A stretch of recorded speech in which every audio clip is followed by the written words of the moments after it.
Righto, welcome back, mate. Another week, Howdy. episode 12. Yeah, we're starting to crack through them now, aren't we? We are.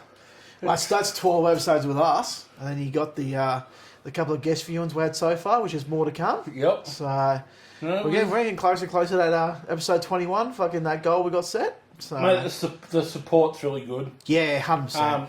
And I'm already finding too that people are reaching out as well, which is, it's fantastic. It's what it's what we wanted to do. Exactly right. It's what we want to achieve, and it's working. It's making a little bit of a difference. Speaking of reaching out, just quick note, people, this episode could be a bit triggering for some. Yeah. As well as the usual, swearing and shit like that. But yeah, this could be triggering for some. We go in depth into a little bit about suicide and child suicide, so, just letting you know now. Yeah, 100%, guys. If it's something that you're not really ready for due to personal reasons, whatever, I probably would recommend to actually not listen to this episode. Yeah. Because we are going a little bit in depth and speak about people's situations and that as well. So, yeah, just want to give you a heads up now before we even start, guys. So how's your week been anyway? Yeah, good, mate. Yep. Can't complain. Went out with my old man, my uncle on Sunday, and went out to Hitton Pub to a swap meet. Yeah? What'd you buy? Nothing. You take your bike out? Nah. Why not? When are you going to ride that thing? I rode it the other week. Oh, the other week. Yeah. Jesus. It's a fucking shed ornament. No, I didn't buy nothing, but my old man and his brother, as they do. I could imagine your old man. It'd be like a fucking kid in a lolly shop, your old man. He would be the swap meet. We're walking along, and I said, remember the old drying lights for the paint, like when you're painting your shed? Yeah. There was like two sets of them sitting there, and I said to Jacob, I was with Jacob, and I said to him, "See them lights?" I said, like when I was younger, and that's what Pop used to use to dry paint in the shed when I was painting car parts and stuff like that. And he's like, "Oh, okay." And as we walked on further, his dad and my uncle heading over cash and pick up the lights and walking over. They bought these old drying lights. I'm like, what the fuck? Your old man could have a swap meet in his garage. Oh, but he could. I reckon he could fill Cessnock Showground with how shit he's got sitting in his yard. So, I got another really good mate whose dad's the same. Yeah. Right? And Dave finally put his foot down and said, "You've got to start getting rid of some of this shit. Yeah. And it's stuff that's been collected for 50 years. Yeah. Some of the shit hasn't seen daylight for 30 years, and I just might, he goes, either get rid of it or I'm just getting a scrap bin in here. Yeah, and I'm going to fuck a lot of it. I'm going to get rid of it for you. Because his dad's getting a bit old, and his dad's nudging 80 or so now, so, he's just... Well, I remember when my old man's parents out Black Horse Park, they sold their house, and it took my old man and his brothers a good 3 months to clear the block of shit, because it's sold. Yeah. But there was that much shit there. I'd never said skip in after skip in after skip in. I shit not till 3 months to clear it up and get rid of all the shit from out of there. It was fucking insane. Oh, it's just something about that generation. Oh, man. They just can't throw shit out. Yeah, well, Dad's shocking. The amount of shit, he'll come in here and I'm doing a bit of a cleaning out in the shed, and 9 times out of 10 doesn't reach the trailer. Go straight in the back of Dad's car. I've been going through the garage at home now. I'm nearly done, but I've got to wait till Dad's having a lie down, or I put a movie or something on for him, and then I sneak out to the garage. Get rid of it. So, because it's the same thing. Yeah. I throw it in the back of a ute, turn around, come back here, and he's sitting back there. Again. Yeah, that's it. But yeah, they're unbelievable, aren't they? How was your week anyway, mate? Mate, I had fucking babysitting duties on Friday night. Oh, that's right. How'd that go? Yeah, good, awesome. Yeah? Yeah, always, with those two boys, we always have fun. And yeah, 100%. so their mother hates KFC. So straight up KFC. Yeah, what do you want for dinner tonight? KFC. I'm sure see you another weekend. Yeah, that's it. So I had a bit of a cheap weekend. Yep. I'd been good all week. I've been on my shakes and things like that, but I let my hair down a bit this week. So I had KFC and some dessert and lollies and chocolate and shit like that. And anyway, Erin and Kyle, like my sister, that got home at it was after midnight. She's quite impressed with herself when she got home. Anyway, I couldn't stop laughing. The funny thing is, Xander had some leftover KFC, and she went straight to the fridge and grabbed the KFC box out and went, "Oh, what's in this?" Straight into it. Yeah, and then she looked at it and put it back away, then pulled out this fucking big giant tub of hummus and a packet of biscuits, poured herself another champagne. Off she went. And, Good on her. And then Saturday I played up. Played up a bit. Saturday. I had a few drinks Saturday night, which turned into a few more, which turned into an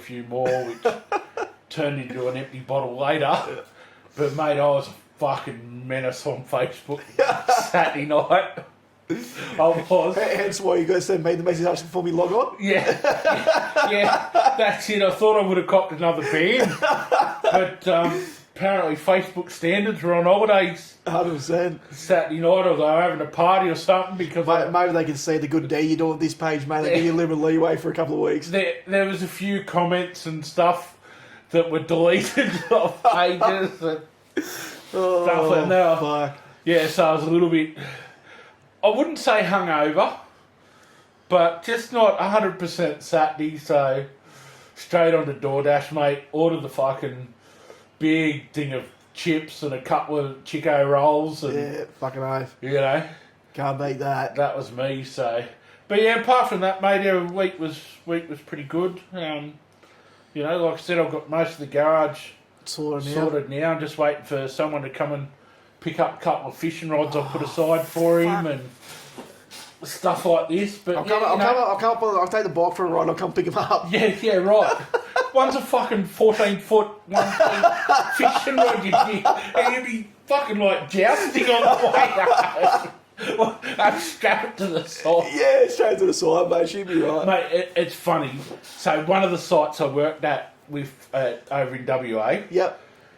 This bloke built a shed of all the materials from the mine site. Yeah, okay. So here's all the boys on the bus, because he had these couple of long beams. Yeah. On the opposite side to the security gate, because you're in and out security gate, here's all the boys, all the windows open down one side of the bus, holding these couple of beams. Oh, on the opposite side. That is gold. To get them through security. I'm just like, But I tell you, she was the Wild West back then. That is priceless.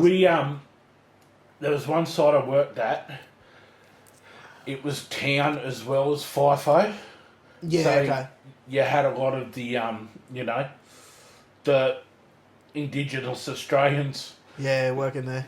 Not working, but they were living in the communities around the state. They'd come into town. They'd get on the piss. Anyway, every now and then on shift change, we'd grab a heap of the fucking spray mark, the fluoro lines mark, spray can out of the store on shift change. Yeah. Because you'd go from days to nights. Yeah, so you'd finish at like 6 o'clock, say for argument's sake, Wednesday night. You wouldn't start again until 6 o'clock Thursday night. Yeah. So you get a 24-hour... They call it a sleep day or a bed day or something, pyjama day or something.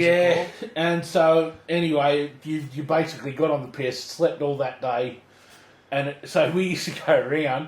We'd break up into teams, and we'd spray them the passed out with coons with fucking these spray marks, and then the next couple of days you'd see them walking around, and you'd like count how many you got and stuff like that to see who won, and it got pretty control out of you, right? Yeah, I was fucking sneeze, man. You got pretty out of control over there, so yeah, it was pretty fun. Oh shit! It's insane, eh? It is. So But I still laugh about it because you'd be walking down to the mess or something the next afternoon to get all your food and dinner and stuff like that. Yeah. And you just see like circles and X's and Although they're different drawn randomly. shapes. You know, walking around in bright fluoro yellows and pinks and greens, and you know, or you do the hair. That'd be like full on green fluoro hair. Fucking hell. Oh, it's Love things it. we do when we're young and stupid, eh? Fucking hell. Now we're just stupid. That's it. Yeah. We're still definitely stupid, mate. Just look at that. Yeah, exactly. Right, mate. You got a bit of a gripe for this week? Mate, well, this week it's more of a Greenie's gratitude Gratitude, okay. than a gripe. Yep. I want to give, like, I know we're all about supporting small business and stuff like that. Yep. But, mate, I want to give a shout out this week to Cummins at Newcastle. Yep. Particularly Heffo and Breno and a couple of the other boys there. Yep. Mate, the support, the help and stuff they gave Nathan and Jazz, and even after the fact as well, like the fundraising they've done and the money they've helped raise and things like that as well. They're certainly gone over and beyond to help out, haven't they? Mate, right down to like they helped, they send some boys up to help finish painting the inside of the house before he passed away, do a bit of landscaping, helped out with some of the electrical stuff and things like that. Like, mate, they just tidy the house off for him and that. Yeah, you know, for a big like an international company, to allow them to like do and to give back that support. Yeah, 100%. Mate, it's a big, and I mean, it made a big difference as well. Just the little things they did as well just took the stress towards the end there. Oh, of course. You know, or some of the stress and things like that. Yep. So, yeah, it's more of a Greenie's gratitude this week. Yeah, no, 100%, mate. The boys at and girls from Cummins at Newcastle. And credit where credit's due, mate. you know, and just the fundraising and stuff like that. Yep. So, just to take that little bit of financial stress and stuff like that. So, yeah, of course. shout out to them this week. And on the shout outs, Xander, me eldest nephew, he made the Wildfires train on site again this year for under 13s for next year. So yeah, good on him. He's pretty excited, and he's been having a couple of good games of cricket at school as well. Well, that's all right, I suppose, coming into cricket season too, isn't it? Yeah, and the little fella's still a rat bag.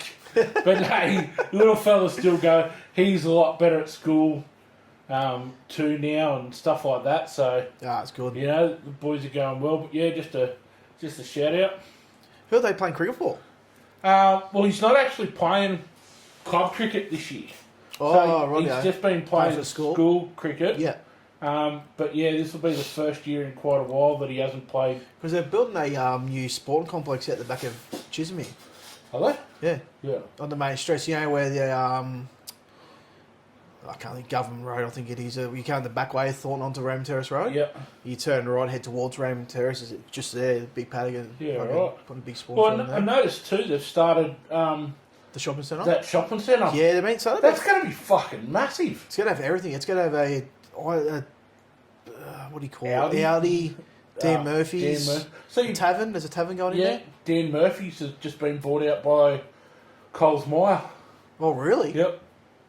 Fuck, didn't know that. Yeah, they only went down a couple What's of weeks. going to be interesting, because doesn't Coles have Liquorland as well, isn't it? Yeah, well, see, Woolworths used to own Dan Murphy's. Oh, Coles Myer just bought it off Woolworths. That's going to be interesting. They did, but yeah, Coles Myer got Liquorland, so Woolworths got BWS. Yeah, and they used to have Dan Murphy's. Now they've offloaded old Uncle Dan's, and wonder why they'd be fucking making more money at Dan Murphy's and BWS than that, surely. Oh, I tell you, the fuckers need to deliver at 10 o'clock on a Saturday night. Mate, so you were required so much needed refreshments? I was all out, and I made the mistake of buying a 700ml bottle instead of a litre bottle. rookie error because I'm like, Straight nah, first mistake. you know. And mate, I tried every fucking delivery app Nah, didn't to want to try and bar of get it. nah. They're all like fucking boom boom. So Oh, fuck. we're gonna plug this week too. Yep. So Hunter Healthy Spines over at East Maitland there. Hmm? They chiropractic massage. Whereabouts are they at? They over in Garnet Street, I think it is. is that near like the pharmacy in that? No, it's you know where the old taxi rank used to be, just down from the RMS or Service New South, whatever the fuck they call themselves. That side street down there used to be the old Maitland taxi rank. Oh, right, down there, are they? Next door to that. Yeah, gotcha, okay. They are on that back road. Yep. But yeah, I've been seeing one of the blokes there for 5 or 6 years. Yeah. Mate, they're a great little family-owned business and Yeah, stuff. you've always spoke highly of them. There's a couple of chiropractors in there. They've got a masseuse in there as well. Yep. And, mate, even all the staff, every time you walk in, they know you by your name and things like that. They're always happy. They're always courteous. Yep. And nice and stuff like that. So it's just, you know, and they do great work. They're all trained, qualified, everything like that as well. It's not... And at the end of the day, it's one of those areas where you hear a lot of negative stories about a lot of chiropractors that are out there. And it's like ones like yourself that have the positive feedback that you know have been going there for 5+ years. Yeah. You know, okay, it's safe to actually go to that one. Oh, mate, when I first seen James, I walked in there, I was like a fucking Rottweiler fucking a cricket ball. I was... I was all me. bent and twisted. I was like a Rottweiler fucking a cricket ball. Oh, fuck. And, you know, he fucking got me sorted. And, like, I went to another one first and he was like a quack. You know, he was fucking terrible. Like, he gave me a tennis ball and said, just put that on your back and just go up and down a wall, you know, with the tennis ball. That'll straighten you up and fix you up. And I'm just like, fucking see you. So, my confidence in chiropractors wasn't the best. Yeah. And then I found James and, mate, fucking never looked back. Yeah. You know, he's unbelievable at what he does, as are the other couple of chiropractors there as well. They're, you know, but they do everything from babies right up to adults as well. They do, Yeah, okay. you know, because some kids are born with little deformities and Yeah, stuff. issues and stuff like that. Yeah, mate. definitely. They do all of that and stuff right up to, you know, grown men like me. Yeah. So they've done it right because you've been fucking bent for years, so they've done it right. Exactly. Yeah. He used me as a protractor. I was at that in the English. So yeah, go and see James and the people over there at Hunter Healthy Spines. That's it. We'll put we'll put all their info details on and that stuff We'll put it on on the socials Facebook and page and on the socials, and we'll drop a link in the comments section here and stuff like that. Have they got a Facebook page and that? They do have a Facebook page. Yeah, we'll share all the links and that, mate, as we So always do. I'll add the link to that and stuff. Yep. Stuff like that. So We've got some viewers' questions again this week too, mate. we've got we've got one from Brian. He sent in. He's like, "Why are titties so heavy? But as a red-blooded man, I will let my arms go numb holding them up if I have to." Well, I can't answer why they're so heavy, mate. I'll have to do a bit more research and I find suppose out. it comes down to how natural they are too, because sometimes 6'7". Oh, you don't know, mate. and you know, sort of size varies as well. Yeah, 100%. You know, well, there's the old thing about the bra. The more difficult it is, the bigger the price. You know, whether it's got the one clasp or the big 3 or 4 clasps hook on it, the harder the puzzle, the bigger the prize. But yeah, mate, I honestly can't answer that one for you, but you're dead right. We will stand there and hold them all day. 100%. So thanks for that one, Brian. But he done it right. He's we followed up a bit more of a serious one too, which is good. Yes. So, you want to tell me So, it's more of a viewer asking us to ask the viewers. Yeah, If that works. But he's just wondering, like, who, because he's suffered some mental problems and stuff over the years, things like that as well. But he's like, who has had experience reaching out and asking for help? And was it a positive experience? Was it a negative experience? So maybe you guys might want to either drop in the comments or on our socials or something like that.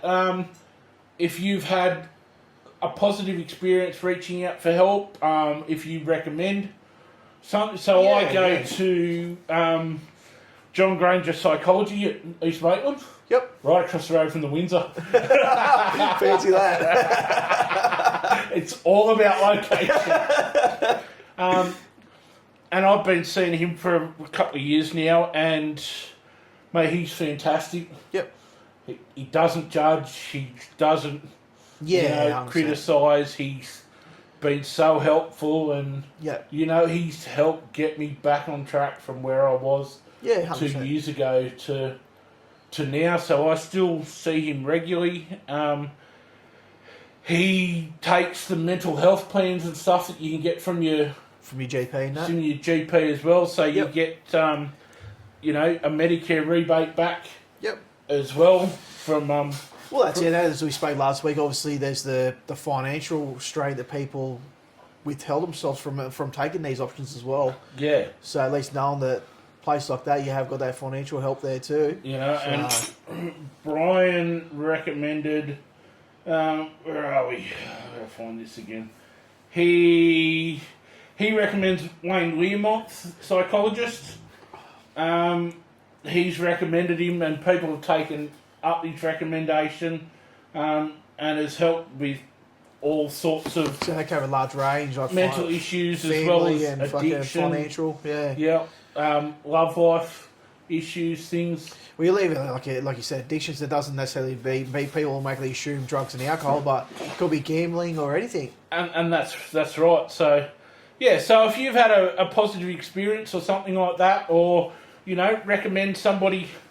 Yeah, definitely. Or even if you haven't had the best experience when you've reached out, you don't have to mention names on that one, but if you didn't have such a positive, experience. Yeah, of course. When you reached out and it might have turned you off reaching out for help again. Yeah. Mate, reach out again. Yep. That's what we're here and others are for, so. Exactly right. And so I've had one more. This would be right up your issue, your alley. If money was no issue and you could take a 12-month holiday, where would you go and why? Straight up, man. It'd be no brainer me. I'd be straight around Australia. Straight around Australia? Yeah. Hook the van up, fucking off I went. I'd buy probably a more suitable car for the trip, but no brainer, You'd man. probably get yourself a bigger van too. No, I wouldn't. I'd just, honestly, man, I'd probably keep the van we got. Yep. Because you hear the amount of issues people do have with new vans. At least I know this one's, I've resolved those issues already. Yep. But I'd fucking, hook the van up, mate. I'd be gone. What I'd be out the fucking door. What sort of vehicle would you get? Man, to know, you'd have to look at. I probably wouldn't go to like your big American shit. I wouldn't go to a Ram or something. But I'd definitely go a V8 Patrol or a 200 Series Land Cruiser. Something where you can get parts readily. And that's the other thing too. Like if you're in the middle of fucking nowhere, you sort of need that accessibility for shit as well. And that's probably why I'd probably lean more towards a Toyota, because there is so much support in Australia. Yeah. No matter wherever you fucking go. So, but that'd definitely be me, mate. 100%. Straight in the van, off I went.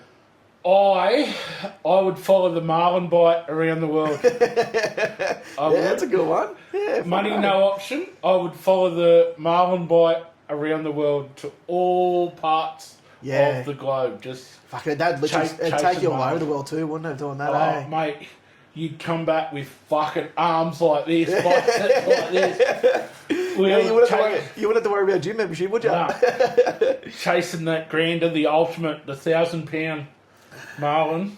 My God, I've seen seen videos, but I don't think it does it justice of actually being there in the present.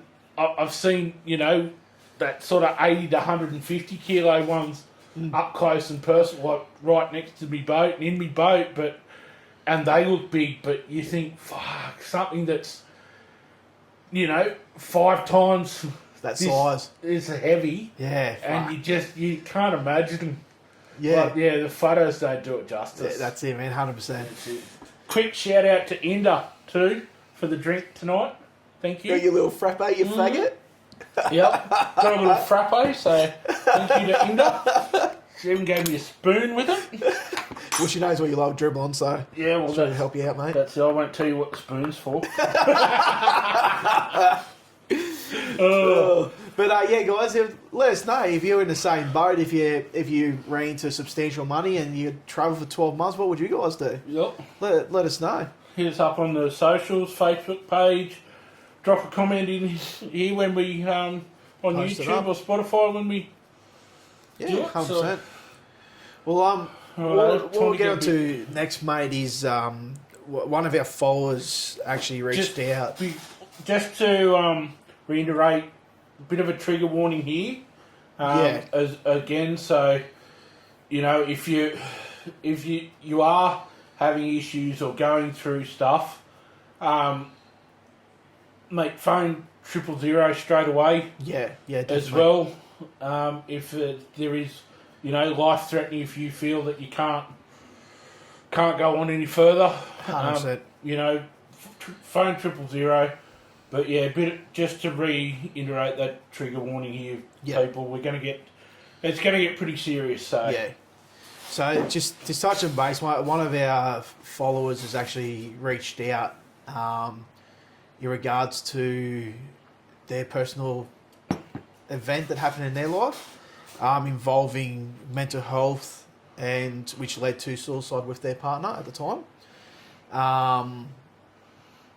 There was endless support that they tended to give, but in the end, obviously, suicide won the battle, I suppose you could say, which is not ideal. No, it's not. It's not. It's what we're trying to avoid. Exactly right, and they had a family in that, so there was a lot involved, and it was the main reason they want us to tell the stories for the simple fact is you've also want to look at the other side and raise awareness for the support of the people who are involved in the situation as well. Well, and that's the thing. Like, we've been pushing the prevention of suicide on this, and 100%. Neither of us really thought about the other side. Right. Like, I'm not going to use the word victim is wrong. Like, it's not. They're not. They were on the wrong side of it. Like, they're the. I don't even know what word. It's hard to put into words. It really is. Yeah. But I think what we're going to raise with this out of it is the support for the people that are left behind to pick up the pieces in a way. Again, that might not be the right way to word the situation. Well, yeah, but it sort of is, because you've taken your own life, so you don't see what 100%. What happens after that, and literally, like, someone's world fell to pieces. Exactly right, and especially hats off to this follower. Like, the situation they were put in, it was, I can't remember if it was at least 12 months to 2 years of the situation they were put into, and it was, like I said, hats off. Because if it was me in that position, I probably couldn't do it. I probably couldn't handle what they had to go through. They had some little ones as well. Exactly right. There was so much involved, and like they mentioned, like the late nights at the mental hospital and the phone calls at like 2 o'clock in the morning saying, hey, they're good to come and collect and so forth. Just the number of those little things that don't sound like much, but they add up to the overall story of the situation. So.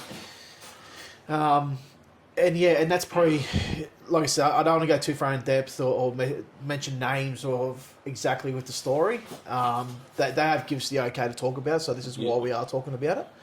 But that does bring us to the next thing, which we want to raise awareness on, is which I'll get you to go into, Greenie, is that standby, which is yeah. So like this triggered a bit in both. Like I said, it triggered a bit in both of us, and I did a bit of research and stuff like that, and like there's things out there, but there's not a lot for support. exactly right. You know, not a lot of places for the support of, well, I suppose you could call it the postvention of suicide. You know, sorry. You know, and so there's a government initiative called Standby. They've been around since early 2000s, I think 20 odd years or something. Yeah, about 2002, early 2002. Something like they've been around. So they're there for support of people who, like all people. So, for argument's sake, you know, first responders that you know arrive at the scene after a suicide, witnesses, families, friends. Yep. You know, and things. I'm trying to avoid the word victims of suicide, because they're not victims, because, you know, it yes, it happened to them, but it's like, it's hard to put into words exactly right, man. what it is. But mate, their website is www.standbysupport.com.au. Yeah. Their phone number is 1300 727 247 from 6 a.m. to 10 p.m.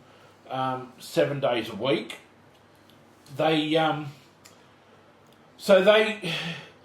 looked in, like, they've researched a lot. They've looked into to really help people that have, you know, been touched by suicide and things like this. So they use tried and true techniques to help. Exactly right, and it also, like, it can be years after, and the after effects of the suicide still are maintained in a way. You know what I mean? Like this follower, for example, two years on, and they're still in a position where they're still dealing with it, not directly, but indirectly dealing in regards to like, what's the word I'm looking for? Like items and stuff like that. They're still trying to move on with and sort out. Yep. And it's 2 years on down the track, like. And mate, that can be the hard part, because people they don't want to let go. Yeah, of course. Yeah. You know, like, people that commit suicide, you know, that a lot of other people are quick to judge, call them selfish, and of course, all of this sort of stuff, which is wrong. Yeah, I'll be the first one to go back 10 years ago. That was probably the way I looked at it. And same. Like, it was the way people like the easy us option. blokes. That's what we looked at. Well, fuck, it's just fucking the easy way out. It was fuck, the you easy you way out. Yeah, you know? But when you start to learn and start to realise that not everybody's story is the same. Exactly right, 100%. And, you know, and for some people, you know, them trying to pick up the pieces. Yeah. Like this poor person, you know, trying to keep the family together, the kids and things exactly like right. that, you know, like life, it didn't stop for them. Even though, you know, it was... Yeah. They still had to get the kids to school, feed the kids, put a roof over their head. Exactly right. You know, and try and take the next steps in their life to move on and try and head down it, like, and move on from the whole situation. And it's you difficult. don't, you know, in that situation, you don't get that time to grieve. Yeah. Because of that reason. Like, you've got 3 other little humans that... Exactly right. You're responsible for, that yeah. all of a sudden now you're the sole... That's it, it's just you. You know, so, like, you can't judge until you've walked in someone's shoes. We're all different, we're all wired different, we're all built different. But and that's where these places like Stand By, and I know there's a couple of others, but this was just the main one that I come across, because it is a government-funded thing and a government initiative and things like this. They do workshops.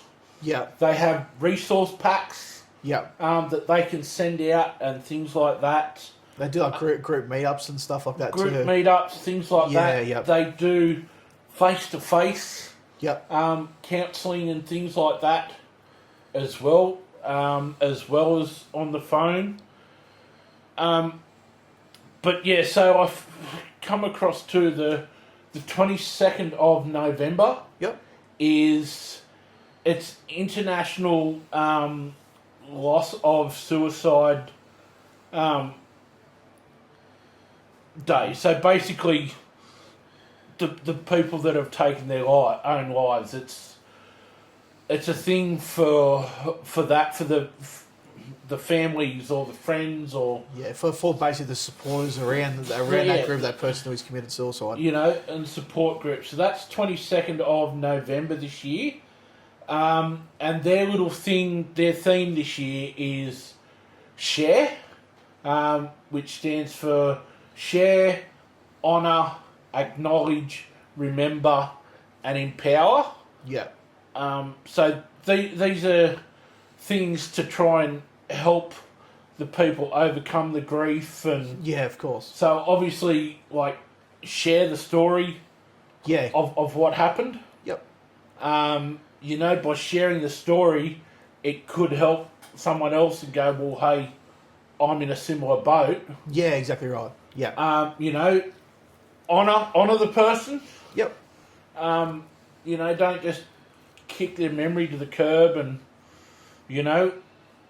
acknowledge what happened. Yep.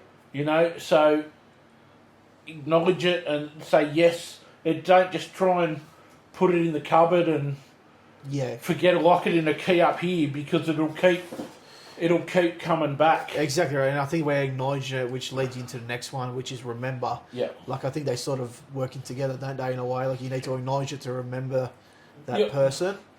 Which helps you take those next steps to move forward from it as well. And that's it. And then empower.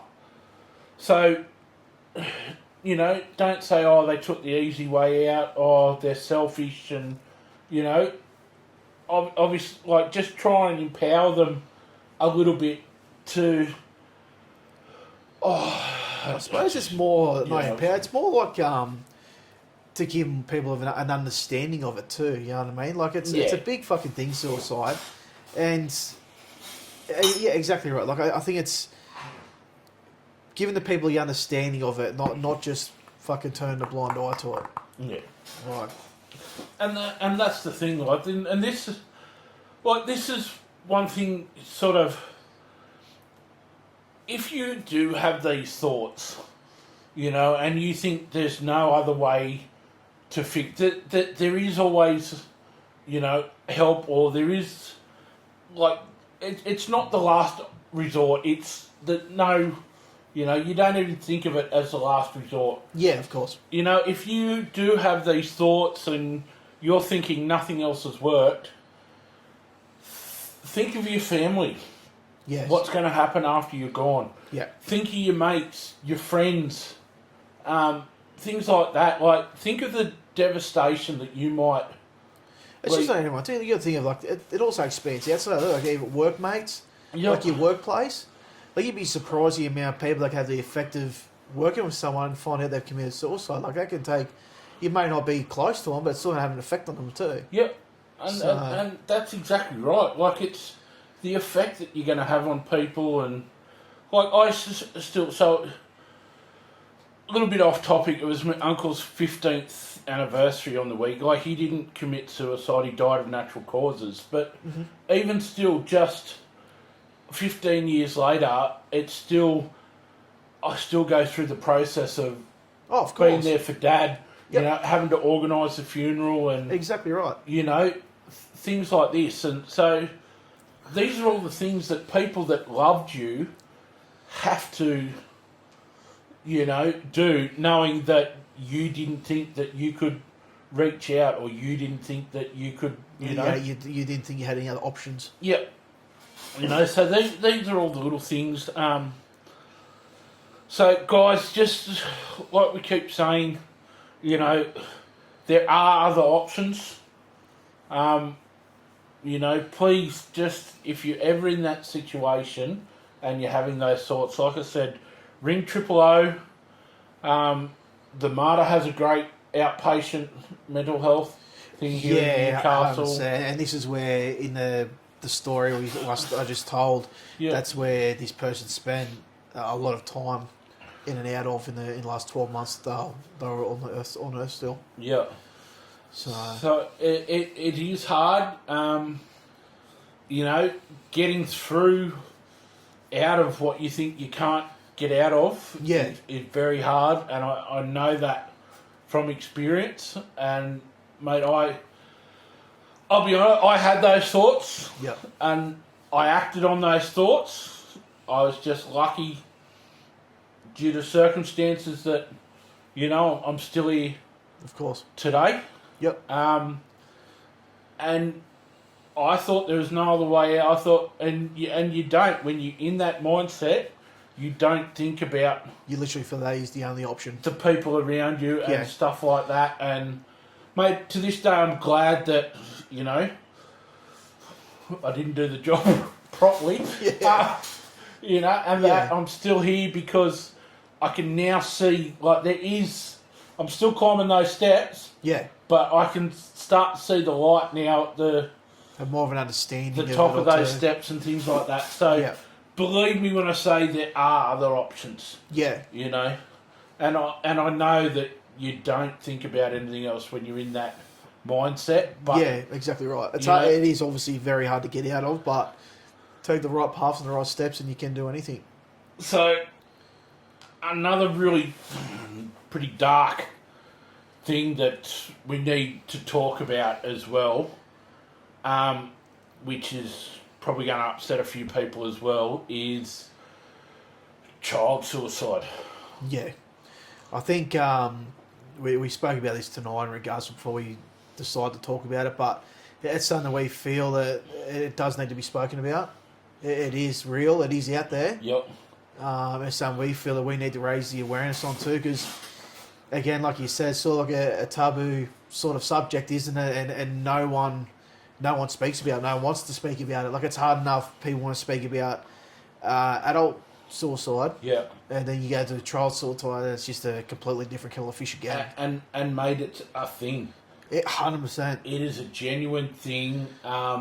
It's proven it's increasing every year. It's getting the ratio and percentage get higher and higher. Exponentially every year. Like, they don't publish figures on it because they're underage, because they're minors. Yeah, of course. Things like this. But it is just the last 10 years or so, the rate of child suicide is just... It's astonishing. But like you mentioned, that key factor, man. He's like, what's a key factor of? Well, the internet now. Yeah, exactly. Cyberbullying. Right. We spoke about it, didn't we? And it's fucking phenomenal now. Like we spoke about when we were 15, 16, man. We didn't have a fucking dial-up. We didn't have computers, man. That's it. And now these days at school, they've all got to have a laptop or an iPad. My oldest boy, he had to have a laptop to start year 7 high school this year. And, mate, it's so easy for someone to sit there and just send a message to somebody. Exactly right. Back in our day, we had to pass it through 3 sets of hands and... Yeah, do a note or something like that. You had to try and do the sneaky or... Yeah. But these days, it's easy for them to just sit there and go click, bang, and 100%. Send a message or photos. Yeah. The way they do photos and things like that now, and you just go send all in your email, and it goes to... Oh, he Snapchat groups, and I know my eldest boy, he's in Snapchat, and that's where he spends 95% of his time on his phone. He's on Snapchat with his mates. Yeah. Like, and it's easy to create a group and send a photo or send whatever. Like, these days, it's literally at your fingertips. You can do whatever the fuck you want and absolutely fucking crucify people. And this is why it's hard too, because parents don't realise this is happening Yeah, exactly right. either. Like, Well, I think some parents do realise. I think they're just oblivious to how bad it really is out there. you know, Like, honestly. So this is sort of a thing to the parent. Like, this is sort of mainly aimed at the parents too. Is regularly check on your kids 100%. as well. Yeah. You know, make them feel loved. Make them feel like they can reach out and talk Yeah. to you. Yeah, definitely. About things like, I know my nephews, they can talk to my sister and brother-in-law about anything. Like, Yeah. there's no taboo subjects. There's no, and they know too that if they don't want to talk to mum and dad about it, they can come to me or they can come to Nana and Poppy. They know they've got plenty of options you out know, there to there's come and plenty of- speak to. Plenty of options. Which sometimes kids, as they get older and get into teens, like sometimes you don't want to speak to your parents about certain shit. Yep. That's where it's good to always have your nans and your pops and your uncles and close family friends for them to fall back onto You as know, well. so it's just, you know, try and keep. I know it's hard sometimes, but try and keep on top of their screen time and Yeah, you know, definitely. things like that. What's happening as well.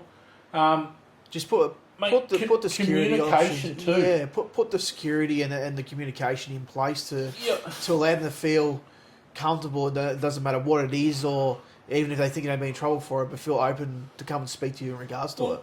When I was younger, like primary school and even high school, we used to have dinner every night at the table.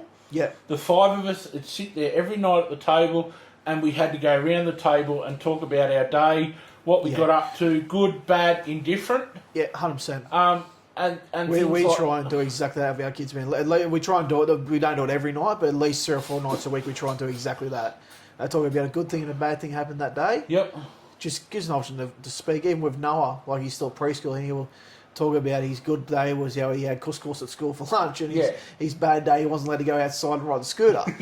But it was just open them up and talk and have that communication. And it's setting them up for the communication paths. And Exactly right. It's getting them away from the front of TVs, the front of screens, and things like that as well. They're not just sitting there shoveling the food into their face. Because realistically, technology it's going to be the way of the world. Like fucking everything technology now compared to when we were younger, it's only going to increase. With Mate, technology. won't So be long it's going to be you'll- one of the things. You'll be using AI to defend yourself in court. Yeah, You know? yeah, exactly right. You'll be on old ChatGPT to do, hey, can you do me up a summary of this and fucking... Yeah, how do I get out of a DUI? Yeah. But, Please explain. In all seriousness too, mate, Kids Helpline Yeah, is I think... great, and it's been around for a while. It And doesn't get the recognition and support. Exactly right. I think it's that one it of those deserves. things that everyone, realistically, most people have heard of Kids Helpline, but again, fingers crossed, no one ever has to use it. Yep. But I think it's push it out there, give more people an understanding of what Kids Helpline is. Yeah. And it's it's aimed at that kids group 5 to 17 years of age, and just know that it is available. It's a 24/7 service. Yep. That people can go and use. So, And they also have little resource packages as well for parents or carers, exactly right. and schools and things like that as well. They help you out. Like there may be something that's going on at home with one of your kids that you may not know how to treat or approach a situation. And you can reach out to them and they can give you that sort of guidance as well. Well, and that's the thing, is they do these things called mood critters. Yeah. So where they associate animals with different moods and 100%. you know, things like that. And they say, oh, you know, what sort of animal are you feeling like today? Yeah. And they might say, you know, a lion because they're feeling angry and Exactly things right. like that. Or, you know, they could say, oh, like I'm a butterfly because I feel good, I'm floating around and Yep. things like that. So there's all these different resources you can get. 100%. But it's just, it's heartbreaking to know that there's people that actually need this service. Especially at such an age to... as well. Yeah. You know, like I come here, I see how happy and stuff your three are and things like that. Same as when I go over to my nephews and stuff like that. And you think, like, you walk through the front door and you got two of them giving you a big cuddle and stuff like that. And Exactly I come over here and I have chat to you like, you little fella who calls me a gaybo and stuff like this, you know. I can chat to the kids and things like that. So it's hard to believe that there's kids out there that are going through it and feel that... Exactly. Even just to think all these, like, this is crossing their mind at such an age, like... Yep, and they just have fucking, to it's end mind-boggling. it to get it, to finish it. So, like, parents, try and be aware. If you see little changes or something like that in your kids... Yep. Mate, open that line of communication. 100%. You know, open that line of communication to them and sit down with them, have a talk. Listen is a big thing. You know, follow up on the conversation a week later or whatever. Another big thing I've read in regards to this too is the schools can be really helpful. Yep. So if you think, especially at the high school range, up to 13 through to 16, like that's when females go for a lot of changes most of their life, and that you can always reach out to the high school team support leaders and the deputies and stuff like that and say, hey, like, can you just keep an eye, these things have been changed at home, can you see if you notice any changes at school too, and you may be able to, they may be able to pinpoint something you're not aware of that's actually happening. That's exactly right. So, but Kids Helpline, www.kidshelpline.com.au.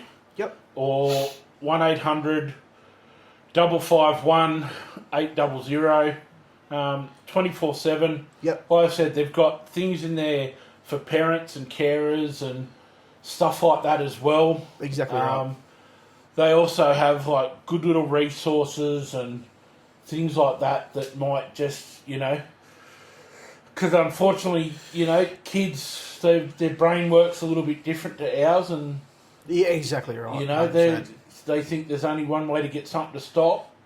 And like you said, with the cyberbullying and that too these days, that they could be something that they're just too embarrassed to tell their parents about. They may have done something, sent a photo or done something silly, and it's come back to bite them on the arse, and they're too embarrassed to fucking tell people about it. So that's it.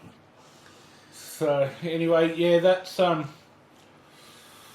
let's end that there. Yeah, I think we'll sum that there. But just again, guys, we didn't mention it to try and trigger anyone or anything, but we just want to make it aware that it is real. Yep. And we want to play our part in making an awareness and what we can do and explain the options out there for people to help them out in those situations. That's exactly right. So, righto, bit of sport, eh? Yeah, we'll tie up with a bit of sport. A little bit. So what we got, mate? We've got the Chopperoos. I can't say I've ever heard of them. Never heard of the Chopperoos? Nah, I can't say. Mate, Australian wood chopping team. You're right. See, I've always followed the wood chopping because, like, my grandfather, great-grandfather and stuff were wood choppers. Yep. Like, there used to be, up near the train station near Dungog, Green Trees Dump, which was all the old railway sleepers and stuff like that. Oh, righto. Yeah, so Dad's still got my pop's old, what they call a squaring axe. Okay. At home. So it's square on one side and tapered on the other for cutting, so it still cuts, but it cuts the sleeper straight and things like, oh, mate, that axe would be 80. Well, my pop left school at 9 to go and start working back there. You know, 100%. 9 years old, and he's swinging an axe and working for, you know, and stuff like that. But yeah, the Chopperoos, the Australian wood chopping team. Yeah, right. So the wood chopping world titles were on over in Milan over the weekend. Yeah, took out another title, I see. Yeah, 10th time they've won the teams thing, and 6 in a row. So another sport the Aussies are great at. Who'd they beat? They knocked over Sweden, did they? They beat Sweden in the final. Yep. and then Poland won the chop off for third and Chop off for third. for third and fourth. And then Braden Meyer, he got second overall in the individual. Was he in the team event as well? Yeah. So they all compete in the team event. Yep. And then they have And they all go individuals. So individual they have as well. overall individual, Yep. and then each of the different events. So they've got like the underhand chop, the standing block. So underhand chop is where they've got the post. Is it like similar to what they do at the Royal Easter Show and shit? Yeah, gotcha, okay. Yeah. And then you've got like your stock saw, which is your stock fucking steel chainsaw. So you've got to, it's on the ground, you've got to start it, pick it up, go down, up, down. Yeah. They do the hot saw, which is the ones you see with the big fucking 500cc Yeah, motors. I've seen that.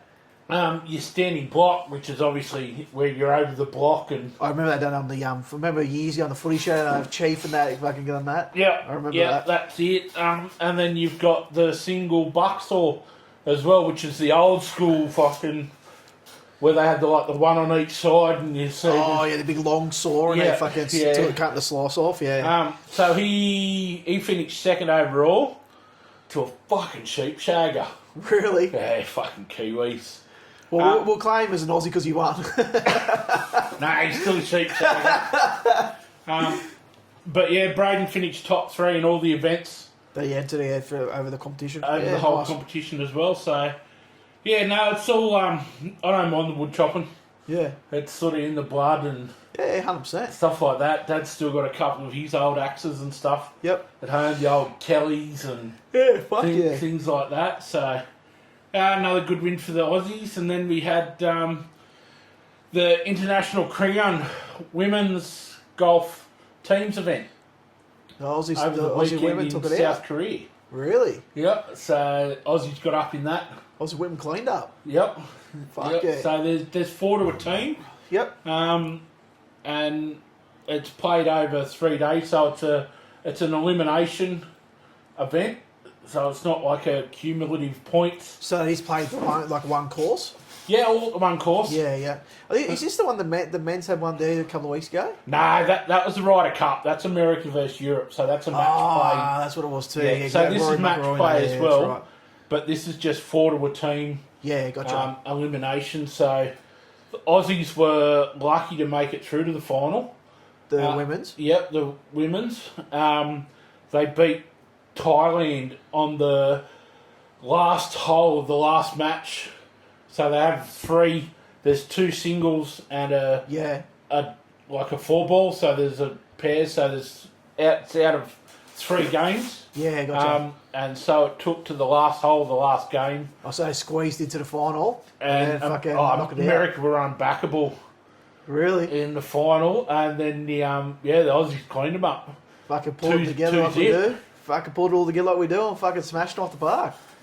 Yeah, so it was Minji Lee, Min Woo's sister. Yeah. And Hannah Green won both their singles, so the 4-ball didn't count. So just go and have some fun, ladies. Yeah. Fuck yeah, that's it. So it's I tell you, women's golf's not quite as exciting as women's footy to watch, but it's doable. Oh fucking hell! Bit of NRL too, mate. The Aussies got up over England, the first of the Ashes test matches. I stayed up and watched that one. Did you? I watched it next morning. I was in bed by then. I was still up being a menace on Facebook. So. Actually, Saturday night too, before that, watched a couple of cracker old movies. Did you? A couple of Clint Eastwood specials. Yeah, right. Any Which Way You Can and Any Which Way But Loose. Yeah, right. Fucking... If you know the movies, then you grew up in the right era. I think one come out in 78 and the other one come out in 1980. Yeah, right, there you go. But he's got a pet orangutan, he's bare knuckle fighter, he's got a pet orangutan, and they're fucking hilarious. They never get... it's up there with like Smokey and the Bandit and the movies gotcha. like that. Like you can never see it enough. The true classics. Yeah, Yeah. You know them word for word, but 100%. you know so. But yeah, watch the game. I think we need to kidnap the ref that was in the bunker for that game, and bring him out here to Australia and teach these muppets how to make decisions. the right decisions. Yeah, well, they did talk about, like we spoke about, fucking months ago, about the whole green card thing in England. Yep. It looks like it's, there's a fairly good chance we won't see that in Australia next year. Well, I mean, Reece Walsh's first try, they went to the bunker, Yeah. and old mate's like, no, he deliberate attempt they checked it for an obstruction, and old mate in the bunker goes, yeah, nah, he fucked up. Play on. Yeah. You know, even though he ended up on the ground, Yeah. he ruled it as a deliberate attempt to tried to milk it. And went, yeah, no, fuck you. Fucking hell. So, and there was a couple of other decisions he made too that these fucking clowns over here would have gone to get, and he's like, nah, that's a fucking your fault. Yeah. Was he a pommy? Yeah. Yeah. The pommy ref was atrocious, mate. Was he? Oh, terrible. He was letting them lie all over the ruck, and mate, Grant Atkins is the ref next weekend. Yeah. Australia don't put 40 or 50 on them. Yeah. Because Australia were clunky too. Yeah. Oh, and they still scored 4 tries. Yeah. They were clunky. So as much as I say, Reece Walsh, he found some form, hasn't he? I hate to say, mate, but fuck, the ref was terrible. So we'll see what happens next week. Yeah, that's it. No Isaiah Yo, he got knocked out early. Oh, did he? Yeah, he got fucking. Missed that in the highlights. Yeah, no, he was 5 or 7 minutes or something into the game. He had couple of left feet on. He had 2 left shoes on and was doing the old square dance. So. Well, you're saying now Paddy Carron go back to lock and they'll fucking bring in another big fella. No, well they're talking. Lindsay Smith will come in. Oh yeah, you got Lindsay Smith. He's fucking in the reserves at the moment, isn't he? Yeah. He'll come in. Harry Grant will get the captaincy. Yep. But that's probably going to be the only change. Yeah, 100%. To the Australian side, and then obviously Isaiah Yo will be back for the third. Yeah. Well, I suppose they've got Cullen Matungi can come off the bench and go into lock as well, can't he? Well, he'll stay on the bench. They reckon it'll just be a straight swap. Straight swap. Lindsay Smith will come into lock, and I tell you, he's been killing it in the Islander fucking cup, whatever they want to call it. Is the Coconut Cup. He's Casey McLean from bloody Penrith. Yeah. Fuck, he's had a good couple of games, man. Yeah. He's had a really good couple of games. So's fucking Blaze Talungi as well. Yeah, he's been playing well. So the Samoans towed up Tonga. Oh, 100%. Yesterday. So I backed Tonga to go to the game. I thought fucking Tonga might have got up, but just the 4-pack of Samoa men just reading rings around them. How good's Junior Paulo at the moment? Oh, he's killing it. Dominating. What is it now? Paolo or something? Yeah. Fuck me dead. Like, that's when you know you got a strong 4-pack where you move a front rower to lock. But how much fitter is he looking? He's fitter, man. Yeah, 100%. Maybe that might be Jason Rolls, man. Maybe the new coach. Oh, possibly. Or the fact that he's off contract and... Yeah, true. Yeah, you're right. He's got the 27 kids. But he's still in that position, man. They're doing he'll get fucking multiple offers. Yeah. It's like Josh he'll end up in England. Yeah. They always do. Say it's Josh Mappai, like he's re-signed with Cam for 1 more year, but he'll go with England for fucking 2 years. Oh, I don't know. I reckon he's got 1 more year left in him. Unless he takes like a coaching role or something with Canberra. Yeah, or a mentoring role or something. Something like that. But he's still he's got the young family and that still too, hasn't he? So he may want to stay here. See, his missus has been from junior footy for like 10 years or something. Really? Yeah, she punched on with someone else at a junior footy game during the year. She got fucking banned for 10 years or 15 years or something from any junior footy in New South Wales. Fucking milk supporters, mate. Fucking unbelievable. They're all fucking grubs. But yeah, Tonga have got to beat New Zealand by 40-something points. I think they're going to lose by 40. Yeah, they're fucking Samoa nearly put 40 on them. So. And the Samoa New Zealand game last week was a fucking good game. Well, if that's the final, that'll be at Combank Stadium, so it's fucking hard to tell who'll have home crowd support. Oh, yeah, fucking Out at Parramatta. Yeah, no, you're right. The other game was PNG and Cook Islands. I PNG towed them up. I didn't even fucking turn that on Saturday, to be honest with you. Yeah, no, didn't even fucking bother with that one. The only thing I turned on Saturday was me. I can understand like the whole international side of it. It's good to see so many teams in there, but I think they're gonna watching Samoa and they have to change into a tier 1 team soon, surely. Right, so I've done a little bit of research on this. Yeah. And your tier status doesn't just go on your results. There's a number of factors that I thought it just went off games. You got so many points for games you won and shit like that. So the International Rugby League governing body that decides, it goes on your junior pathways thing. So there's a section on that. There's a section on your players as well, like are they NRL, Super League standard, blah, blah, blah.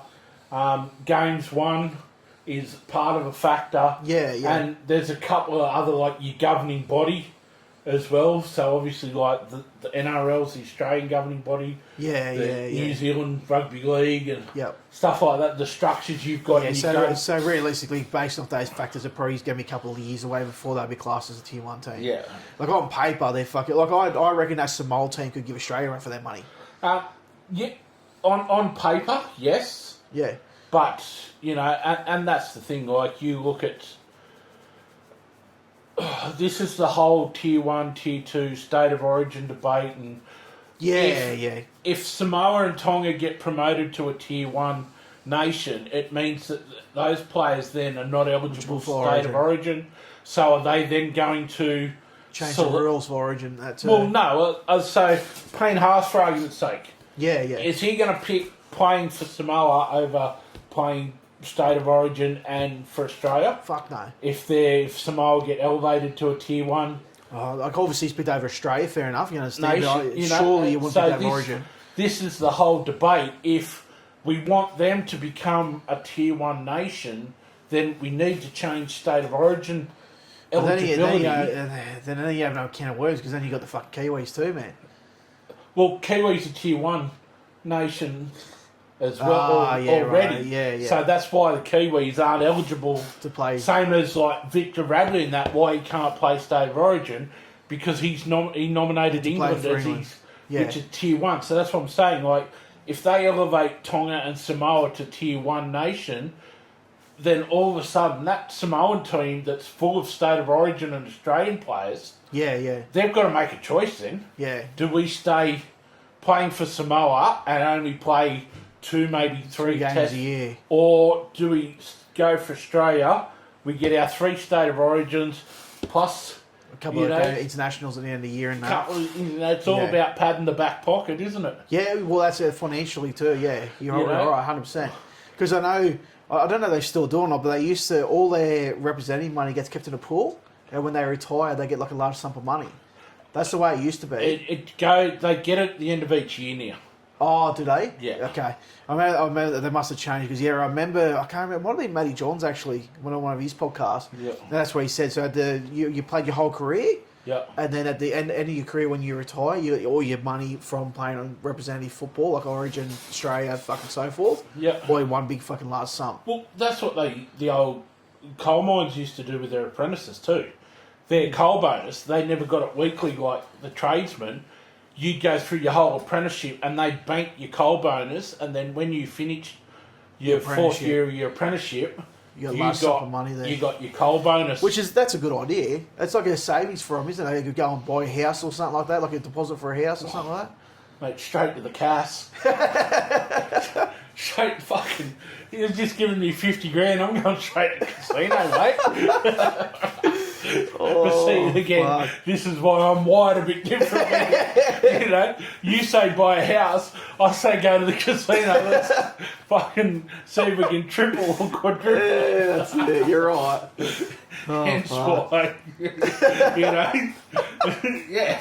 Anyway, Well, Formula One, yep. fucking Lando Norris. soap dodgers. Fucking. Oh, man, but their fucking team's done everything in their power to make sure he's fucking take the lead, though, hasn't they? Like, he has had a few bad fucking runs the last couple of races. He's crashed out and shit like that, but still, Mate, like, it's his fuck own me. teammate that. Takes him out. Yeah, it's him and Piastri that are fucking. Yeah. And Piastri's copping it. You know, so, but yeah, Lando won in Mexico on the weekend.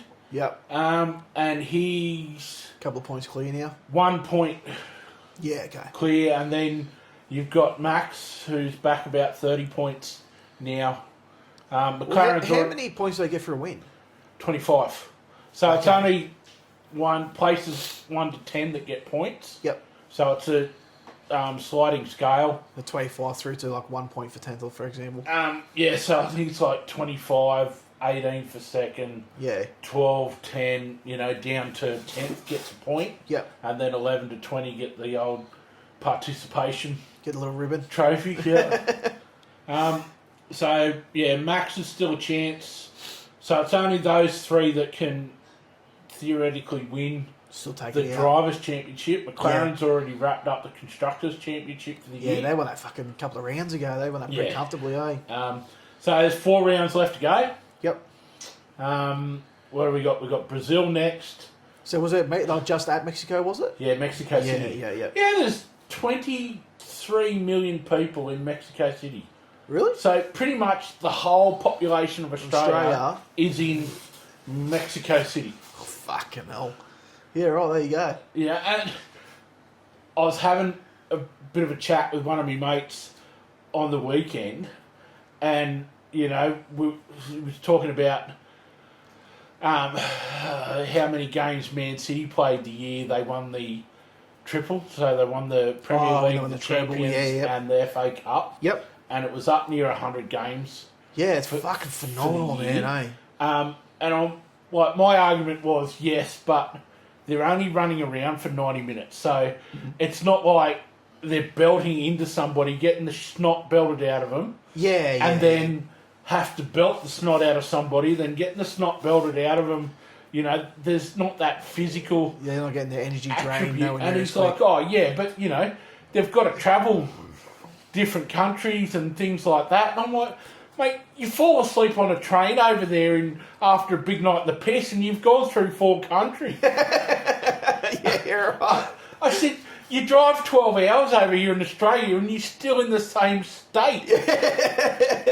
You know, so don't give me that shit about they've got to travel to different countries and Yeah. stuff like that. I'm like, fucking England fits in Victoria. Yeah, if it's a sort of fucking shoebox. You know? So, yeah, don't come at me with that shit. Like, over here, you fall asleep on the train in Newcastle, you only end up at fucking Wyong or Gosford. Yeah, yeah. Over there, you need a passport because you're 4 or 5 countries. Well, yeah, even watching in a game, man, like they may do 12 or 15 Ks running around a game, but while the ball's at the other end of the fucking field, the other fucking fellas just stand there Stand chilling there out. finger in his ass. Yeah, go get a cup of tea on the fucking sideline before the ball comes Yeah, back.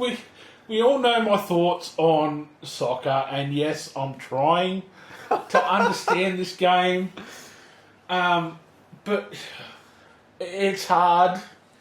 And no, there'll be no A-League again this week. Oh, There'll come be no on, A-League mate. next week. Come on, mate. The Mighty Hey. Jets had a big win on the weekend, mate. Who cares? And they've changed the trophy, mate. Oh, well, what is it now? The toilet bowl. They're Pretty from well. The toilet Pretty well. seat to the toilet Yeah, bowl. I reckon now. if you put the two together, you would have the lid on top of the toilet bowl. But they have changed it. Hey, you want A-League, mate, you go right ahead. And if the viewers out there, if you want A-League, let us know and we'll happily disappoint you. I am going to get my Jets jersey out next week. That's it. Cancelled. But yeah, just on the EPL, your Gunners are still at the top. They're fucking playing really well, They just mate. keep winning and winning. Liverpool, they've lost 4 in a row now. Fucking hell. They've dropped to 7th. Shit, they haven't even seen that far down the ladder in fucking years. Man U's above them now on the ladder. Man U's sitting in 6th. They've won 4 of their last 5. Couple of wins in a row. Yeah, right. Because fucking, I know Liverpool got a new coach this year. Well, shit. Yeah, because the last coach, he'd fucking won everything. Yep. He won the fucking title, he won fucking Champions League, he won everything with him. Like, yeah. His job there was done. And I mean, Liverpool have been up there for a few years. Oh shit, yeah. They've always been a dominant team, man. Them and Man City have been 100%. the top 2, but they seem so. Who was it? Man City lost. He went back to the fucking Italian league. It was their captain. They had him for like 10 years. Oh, Kevin De Bruyne. That's him. Yeah. Yeah. He's fucked off, and they've slid back down the ladder. Liverpool's got rid of their, what they call it, manager. Yeah, well, he left. He fucking said, nothing more I can do, he fellas. Fucking on me out of here. Yeah, and now look what's happened. Well, it's surprising too, like, obviously they actually had the death of one of their players in the off-season from a car accident. Yeah. So you thought that in itself too, mate, that'd play, on a serious note, that would play a big part in fucking affecting the team as well. Like, mate, without a doubt, of course it would be. You know, and obviously they're not handling it as well as... Yeah, 100%. You know, you'd like to hope that they'd be given all the support they need to get over definitely. I think it's spot like there, but it's just... I think it's one of those things, like anything, man, it just takes time. Like it really fucking would. Yeah. So, I suppose even Farlap lost the race occasionally. That's it. You know? Actually, talking about, we're on sport, I was actually reading a thing the other day about the Melbourne Cup, and you see a lot of the international horses have actually pulled out the Melbourne Cup this year. Yeah, They reckon it was because it cost them. They reckon on average it costs $100,000 to get the horse over here to like just for the race. Yep. And apparently the Victorian horse fucking government body or whatever. Apparently they've clamped up heaps on the rulings and the vet checks and all that. Well, and they reckon it's a lot higher percentage of chance of the horses actually getting ruled out the race. And they're going, fuck yous, we're not fucking bothered coming out then. Like, yeah, well, they used to have to spend, I think it was 2 weeks in quarantine. Yeah. When they come off the boat. Yep. And then they were subject to vet checks and everything like that to Australian horses, but they weren't as stringent as what they are now because there's been a few of the overseas horses break down during the race and things like that because, you know, even though they're used to racing fucking 10 kilometres over there, they get going fucking round and round and round till there's only one left. Yeah. The surfaces are a lot different over here. Yeah. You know, the way our jockeys race and... Yeah. Well, they even said, like, within Australia, they reckon a lot of the horses at the moment, the trainers that are sending them up to Sydney and they're racing out of New South Wales because the rulings aren't as strict as Victoria at the moment. So And that's it. And, mate, honestly, like, I haven't had a pump for 12, 18 months. Yeah, I have a flutter here and there in the footy, put a mouldy on, that's fucking me done. I haven't had... well, you know what I was like. You know? I was right onto the hook. But I had a quick look at the field, Melbourne Cup field, and, mate, it's not as strong as what it's been. No, and that's what they said this year it's actually going to be. Sort of 10, 15 years, this is definitely sort of the weakest. Even the Caulfield Cup wasn't that... Well, I can't remember when you had a $1.80 favourite start in the Caulfield Cup. Yeah, exactly right. And I think early odds, the Melbourne Cup favourite, I think, is only like $3 or $4. Yeah, right. Early, so you'd expect that to fucking... Oh, yeah, 100%. I actually won the most money I've won on a Melbourne Cup was actually last year. That fucking... The United or the Knights... United something? The horse name? Yeah, that... Paying a ridiculous amount coming in one. I remember putting $5 each one, and man, I'm fucking opened back up. And I was like $500 in my account. Like, fuck, what the fuck's going on here? It's the only Knights thing that'll win anything in the 100%, yeah. My man got the trifecta one year. Really? Yeah, it was a real good. Fuck yeah. What the year Jean won it. And he got the winner. Yep. And the trifecta. Yeah, right. And we had a good seafood dinner that night. We were still in school. Yeah. You know, but I remember sent mum to work and he took all the kids out for seafood dinner. Remember the old fucking mystery bets at the pub? The old $2 mystery bets and that? I remember fucking, because I spent most of me fucking youth drinking down at Maryland Tavern and playing the oldies. I remember I was fucking down there, I'd watched the Maryland Tigers play over at the fucking footy field, and I stumbled over to fucking Tav, had a feed. I was down to like me, I literally had like enough money left for like fucking 1 or 2 schooners. Fuck, I'm on my last legs, fuck it. Went and put a fucking $2 fucking mystery bet on. I got like fucking $180 back off the cunt. So I sat there and fucking drank it. Mate, over in WA, they do a $10 mystery. Oh, really? So it puts, what is it? I think it's a full unit mystery trifecta. So it's $6. So it picks one horse. Yep. And it puts $3 on the win. Yeah, okay. And then it picks 2 horses, and it puts $1 on the Quinella for those. And then it picks a third So it horse. sort of like puts model bets on it inside itself. Yeah, so it's, it's a win, a Quinella, and a trifecta. Nice. And we were on the piss one, and I got one up, and I think I won like 7 or 8 grand off this thing because it was a fucking donkey. Yeah, oh yeah, some stupid thing, yeah. That got up off, and because you drink points over there. It's either middies or points. Yeah, there's no in between. Yeah, yeah. So these hands weren't built for holding middies. So I got to pick a midi up, mate, and your hand just goes straight pick the gun up through it. So. But yeah, fun times.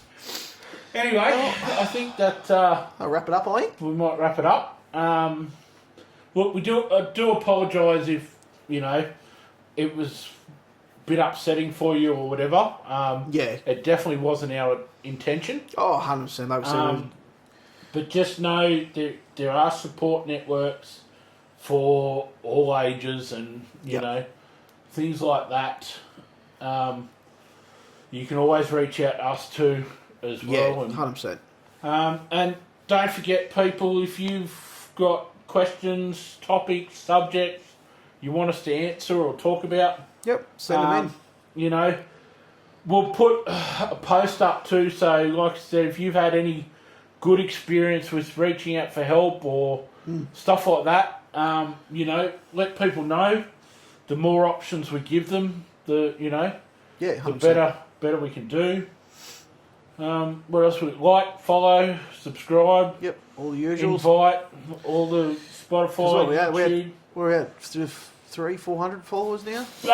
Not quite 400 yet. We're at just off. I think 396. Yeah. At last count. So, we will do something special when we get to 500 followers. So, please keep pushing it, folks. The more reach we can get, the better result we can get of, getting people help they need and, not becoming a statistic. Yep, 100%. And the other thing too, I'll touch on, guys, is if you do want to come on the podcast as a guest or whatever, definitely feel free to reach out. Well, we need some more stuff for ourselves and stuff. Yeah. We got to get some of this fucking holding shit off there. So, feel free to reach out, and we'll go from there. That's it. Righto. Cheers, guys. See you soon. See you.